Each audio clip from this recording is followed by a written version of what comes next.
नमस्कार। हमारे सामने आज राजस्थान की नदी प्रणाली पर कुछ बहुत ही दिलचस्प हाथ से लिखे नोट्स और नक्शे हैं। देखकर ही लगता है किसी ने बहुत गहराई से अध्ययन किया है। हाँ, बिल्कुल। तो आज हमारा मकसद सिर्फ ये जानना नहीं है कि कौन सी नदी कहाँ से निकलती है, बल्कि इन नक्शों और पन्नों में छिपी राजस्थान की कहानी को समझना है। और ये कहानी सिर्फ भूगोल की नहीं है, ये इतिहास की है, संस्कृति की है। और जिंदगी की है। हाँ, जब हम किसी नदी के रास्ते को देखते हैं तो हम असल में हजारों सालों के इंसानी सफर को देख रहे होते हैं। कैसे बस्तियां बनी, कैसे किले खड़े हुए। ये नोट्स उसी कहानी की परतें खोलने में हमारी मदद करेंगे। बिल्कुल। तो चलिए इस कहानी के सबसे बड़े किरदार से शुरू करते हैं। बनास नदी। हाँ, बनास नदी इन नोट्स में सबसे ज्यादा जिक्र इसी का है और इसे वन की आशा कहा गया है। ये नाम ही अपने आप में एक पूरी कहानी कहता है। वन की आशा मतलब होप ऑफ द फॉरेस्ट। इसके और भी नाम हैं जैसे वशिष्ठी या वर्णाशा। ये नाम इसके वजूद को मतलब पूरी तरह से परिभाषित करता है। देखिए, बनास कोई बारहमासी नदी नहीं है। सही है। लेकिन इसका महत्व इस बात में है कि ये पूरी तरह से राजस्थान के भीतर बहने वाली सबसे लंबी नदी है। इन नोट्स के मुताबिक इसका सफर है 512 किलोमीटर का। हाँ, पर लंबाई से ज्यादा जरूरी है इसका जल ग्रहण क्षेत्र। कैचमेंट एरिया वो लगभग 47,000 वर्ग किलोमीटर का है। ये बहुत बहुत बड़ा इलाका है। इसीलिए ये इस शुष्क प्रदेश के लिए एक उम्मीद है, एक आशा है। तो इसका सफर शुरू कहाँ से होता है? नोट्स बताते हैं कि ये राजसमंद में खमनौर की पहाड़ियों से निकलती है और फिर राजस्थान के दिल से गुजरती हुई सवाई माधोपुर के रामेश्वरम में चंबल से जा मिलती है। इसका रास्ता ही अपने आप में कहानी है।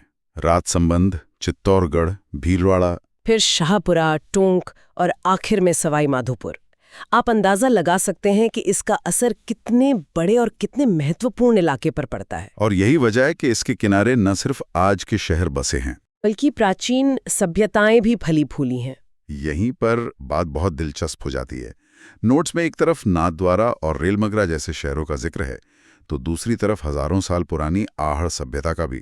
तो ये नदी एक तरह की टाइम मशीन है ना? बिल्कुल। और इसी सांस्कृतिक महत्व का सबसे बड़ा सबूत है इस पर बने त्रिवेणी संगम। 3 नदियों का मिलन। हाँ, जो सिर्फ एक भौगोलिक घटना नहीं होती, वो आस्था का एक बहुत बड़ा केंद्र बन जाता है। बनास 3 ऐसे संगम बनाती है। पहला तो रामेश्वर घाट पर, जहां ये चंबल और सीप से मिलती है। दूसरा राजमहल में, जहां इसमें खारी और डाई नदियां आकर मिलती हैं। और तीसरा है भीलवाड़ा के बिगोद में, जहां ये बेड़च और मेनाल से मिलती हैं। ये तीनों जगहें आज भी बहुत जीवंत हैं। और जहां इतनी महत्वपूर्ण नदी हो, वहां उस पर इंसान अपनी छाप जरूर छोड़ता है। इन नोट्स में बांधों की एक लंबी लिस्ट है। हाँ, लेकिन 2 नाम सबसे अलग नजर आ रहे हैं। बीसलपुर बांध और ईसरदा बांध। पहले बीसलपुर की बात करते हैं। कहा गया है कि ये राजस्थान का सबसे बड़ा कंक्रीट बांध है। और यहाँ कंक्रीट शब्द बहुत जरूरी है। ये मजबूती और बड़े पैमाने का प्रतीक है। जब आप एक विशाल कंक्रीट का बांध बनाते हैं तो आपका मकसद बड़ा होता है। मतलब सिर्फ सिंचाई नहीं? बिल्कुल। इसका मकसद था राजस्थान के बड़े और प्यासे शहरों की जरूरतें पूरी करना। ये आज जयपुर, अजमेर, टोंक, केकड़ी इन सब जिलों की प्यास बुझाता है। तो ये सिर्फ एक बांध नहीं, आधुनिक राजस्थान की जीवन रेखा है। सही कहा। और नोट्स में एक और बात लिखी है। इसे बनाने में एशियन डेवलपमेंट बैंक ADB ने मदद की थी। ये इसके पैमाने को और भी बढ़ा देता है। और दूसरा नाम है ईसरदा बांध का। ये भी बहुत महत्वपूर्ण है। क्यों? क्योंकि ईसरदा बांध अकेला नहीं है, ये उस बड़े ERCP प्रोजेक्ट का हिस्सा है। पूर्वी राजस्थान नहर परियोजना। हाँ, जिसके बारे में इतनी चर्चा होती है। तो ये बांध सिर्फ पानी नहीं रोकता, ये राज्य की भविष्य की राजनीति को भी आकार दे रहा है। तो ये तो हुई बनास की अपनी कहानी। हाँ, लेकिन कोई भी बड़ी नदी अकेली नहीं होती। उसकी असली ताकत तो उसकी सहायक नदियों से आती है। हाँ, जो हर तरफ से आके उसमें जान डालती हैं। इन नोट्स में इसका जिक्र बड़े अच्छे से किया गया है। बहुत ही व्यवस्थित तरीके से। बाईं ओर से मिलने वाली नदियां और दाईं ओर से। बाईं ओर से मतलब पश्चिम से पूर्व की तरफ। हाँ। कोठारी, खारी, डाई, मोरेल। और दाईं ओर से बेड़च और मैनाल। हर सहायक नदी अपनी एक अलग कहानी लेकर आती है। कोठारी नदी को ही ले लीजिए, दिवेर की पहाड़ियों से निकलकर भीलवाड़ा में बनास से मिलती है, और इस पर बना है मेजा बांध। जो भीलवाड़ा शहर की जीवन रेखा कहलाता है। लेकिन जो बात मुझे सबसे ज्यादा हैरान कर रही है वो है बागोर सभ्यता। हाँ, इसी नदी के किनारे प्राचीन बागोर सभ्यता के सबूत मिले हैं। ये कमाल की बात है। सोचिए, हजारों साल पहले भी यही कोठारी नदी जीवन का स्रोत थी और आज भी भीलवाड़ा के लिए मेजा बांध के जरिए वही भूमिका निभा रही है। मतलब नदी का महत्व समय के साथ बदला नहीं, बस उसका रूप बदल गया है। बिल्कुल। एक ही नदी के किनारे आपको एक पाषाणकालीन सभ्यता के अवशेष भी मिलते हैं और एक मॉडर्न पार्क, ग्रीन माउंट बे। अब बेड़च नदी की बात करते हैं। इसका एक और नाम है आयड़। एक ही नदी के दो नाम, ये कैसे? ये बहुत ही अनोखी भौगोलिक घटना है। ये नदी निकलती है उदयपुर की गोगुंदा पहाड़ियों से। ठीक है। जब तक ये प्रसिद्ध उदय सागर झील में नहीं गिरती, तब तक इसका नाम आयड़ रहता है। अच्छा। और जैसे ही ये झील के दूसरी तरफ से बाहर निकलती है, इसका नाम और चरित्र दोनों बदल जाते हैं और ये बेड़च बन जाती है। एक झील एक नदी को एक नई पहचान दे देती है। और बेड़च की भी एक बहुत महत्वपूर्ण सहायक नदी है गंभीरी। और इन दोनों का संगम, ये शायद राजस्थान के इतिहास का सबसे महत्वपूर्ण संगम है। हाँ, ये बिंदु बहुत गहरा है। चित्तौड़गढ़ का वो अजेय किला, बहादुरी और बलिदान का सबसे बड़ा प्रतीक, वो इन्हीं दो नदियों बेड़च और गंभीरी के संगम पर बना है। हम हमेशा चित्तौड़गढ़ की दीवारों की बात करते हैं, पर शायद उसके सबसे बड़े रक्षक तो ये दो नदियां थीं। बिल्कुल। उन्होंने उसे एक प्राकृतिक खाई, एक ऐसा सुरक्षा कवच दिया जिसे पार करना लगभग नामुमकिन था। ये प्रकृति और इंसान की इंजीनियरिंग का एक अद्भुत संगम है।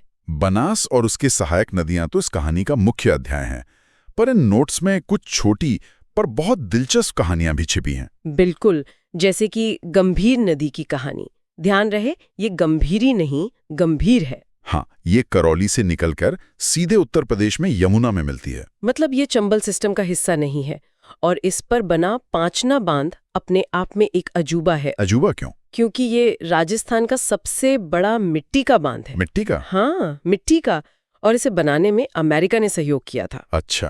और इसका नाम पांचना इसलिए है क्योंकि इसमें एक दो नहीं बल्कि 5 छोटी छोटी नदियां भैंसावट, माची, अटा, बरखेड़ा और भद्रावती आकर मिलती हैं। 5 धाराओं की ताकत को सिर्फ मिट्टी से बने एक बांध में समेटना, ये तो कमाल है ना? ये तो सच में कमाल है। लेकिन इन सब कहानियों में से एक कहानी है जो सबसे अलग है। अलवर की अरवरी नदी की। हाँ, इन नोट्स के मुताबिक ये नदी मर चुकी थी। हाँ, ये पूरी तरह सूख चुकी थी। सरकारी रिकॉर्ड में भी इसे सिर्फ एक सूखा हुआ बरसाती नाला मान लिया गया था। एक मिनट, मतलब एक नदी जो नक्शे से गायब हो चुकी थी। उसे तरुण भारत संघ नाम के एक संगठन ने स्थानीय लोगों के साथ मिलकर वापस जिंदा कर दिया। ये तो किसी फिल्म की कहानी लगती है। ये सिर्फ प्रेरणादायक नहीं है, ये एक क्रांति है। उन्होंने कोई बड़ा बांध नहीं बनाया। तो फिर क्या किया? उन्होंने बस उस नदी के रास्ते में छोटे छोटे पारंपरिक जल संरक्षण के ढांचे बनाए, जैसे जोहड़ और एनीकट। धीरे धीरे जमीन में पानी का स्तर ऊपर उठा और एक दिन नदी फिर से बहने लगी। ये अविश्वसनीय है। ये कहानी बताती है कि नदियों को बचाने के लिए बड़ी सरकारी योजनाओं से ज्यादा जरूरी सामुदायिक इच्छा शक्ति है। बिल्कुल। और इन नोट्स में आखिरी जिक्र है घग्घर नदी का। क्या होंगे? प्राचीन सरस्वती, दृशुदती, मृत नदी, सोतर, नट नदी। और तो और राजस्थान का शोक भी। इसके नाम ही इसकी पूरी कहानी कह देते हैं। प्राचीन सरस्वती नाम इसे उस पौराणिक नदी से जोड़ता है जिसका जिक्र वेदों में है, जो कभी इस इलाके की जीवन रेखा थी। और मृत नदी या सोतर जैसे नाम इसकी आज की हालत बताते हैं। और राजस्थान का शोक क्यों? क्योंकि जब शिवालिक की पहाड़ियों में भारी बारिश होती है तो यही सूखी नदी अचानक बाढ़ लेकर आती है और सब कुछ तबाह कर देती है। अप्रत्याशित है। ये हिमाचल से निकलकर पंजाब, हरियाणा और फिर राजस्थान से होती हुई पाकिस्तान तक जाती है। मतलब ये एक अंतर्राष्ट्रीय नदी है। हाँ, ये एक नदी के विरोधाभासों की कहानी है। एक तरफ ये शोक है, दूसरी तरफ इसके बेसिन को, जिसे स्थानीय भाषा में नाली कहते हैं, बहुत उपजाऊ माना जाता है। जीवन भी देती है और विनाश भी लाती है। एक ऐसी नदी जो अपने गौरवशाली अतीत की परछाई में जी रही है। तो इन नोट्स की गहराई में उतरकर हमने सिर्फ नदियों के नाम और रास्ते नहीं जाने, नहीं, हमने देखा कि कैसे बनास नदी आज भी लाखों लोगों के लिए वन की आशा बनी हुई है, कैसे चित्तौड़गढ़ के किले को उसकी दीवारों से पहले नदियों ने बचाया, और कैसे मिट्टी का एक बांध इंजीनियरिंग का चमत्कार हो सकता है। और सबसे बढ़कर हमने अरवरी की कहानी में ये देखा कि जब इंसान ठान ले तो एक मरी हुई नदी को भी दोबारा जिंदा कर सकता है। ये सिर्फ तथ्यों का संकलन नहीं था, ये राजस्थान के उस जज्बे की कहानी थी जो पानी की हर बूंद की कीमत जानता है। सही कहा। इन सभी बातों के बाद मेरे मन में एक सवाल घूम रहा है। जिस तरह तरुण भारत संघ और वहां के लोगों ने मिलकर अपनी स्थानीय सूखी हुई अरवरी नदी को फिर से जीवन दिया, क्या ये मॉडल आज के समय में पानी की कमी से जूझ रहे भारत के दूसरे गांवों और शहरों के लिए एक रास्ता नहीं दिखा सकता? ये बहुत जरूरी सवाल है। अरवरी की कहानी हमें ये याद दिलाती है कि नदियां सिर्फ सरकार की जिम्मेदारी नहीं है, वो हमारी साझा विरासत है। और साझा जिम्मेदारी भी। शायद हमें बड़ी बड़ी परियोजनाओं के इंतजार के साथ साथ अपने आसपास की छोटी छोटी अरवरी नदियों को पहचानने और उन्हें बचाने की कोशिश शुरू करनी चाहिए, क्योंकि हर नदी, चाहे कितनी भी छोटी क्यों ना हो, किसी न किसी के लिए आशा जरूर होती है।